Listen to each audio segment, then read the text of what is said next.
राधे राधे दोस्तों, मैं प्रियंका सिंह स्वागत करते अपने YouTube चैनल पे। दोस्तों बहुत ही प्यारा एक गंगा मैया का सोहर गीत सुना रहे। बहुत ही प्यारा सोहर गीत है। कुंभ स्पेशल, कुंभ का टाइम आने वाला है, बहुत जोरों शोरों तैयारी चल रही है।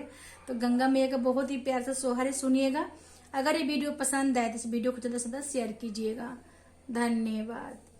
गंगा जमुनावा के पानिया लहर लहर करे हो सखिया मोरे हारी गए स्नानावा लवटी नहीं आवे हो सखिया मोरे हारी गए स्नानावा लवटी नहीं आए हो।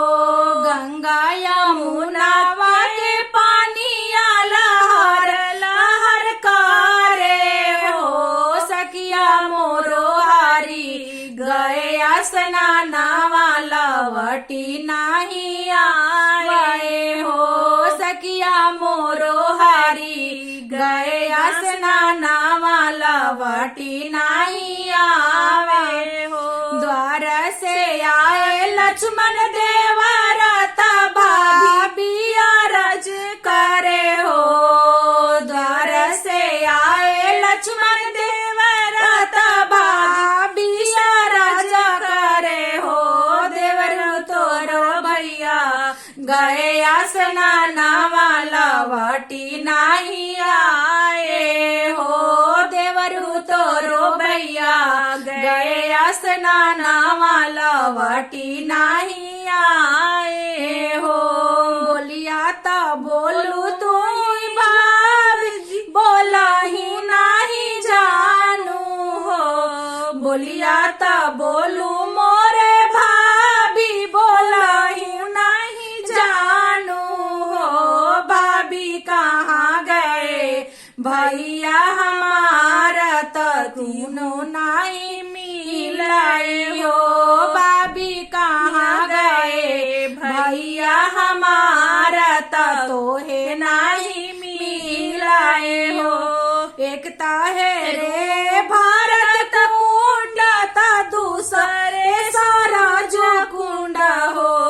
एकता है रे भारत कुंडा ता दूसरे सारा जो कुंडा हो। देवरूती सारे में हेरे गुप्त कुंडा जहाँ नैया डूबाई हो। देवरूती सारे में हेरे गुप्त कुंडा जहाँ नैया डूबे हो। बिनरे के वाटावा के नैया कवाना घाट लगी है हो।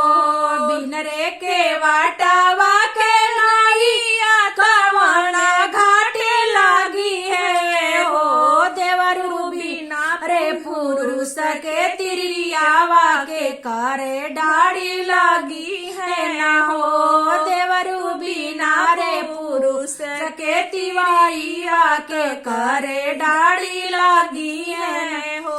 बिनरे के वाटावा के नैया धरमा घाट लगी है हो। बिनरे के वाटावा के नैया धरमा घाट लगी है हो।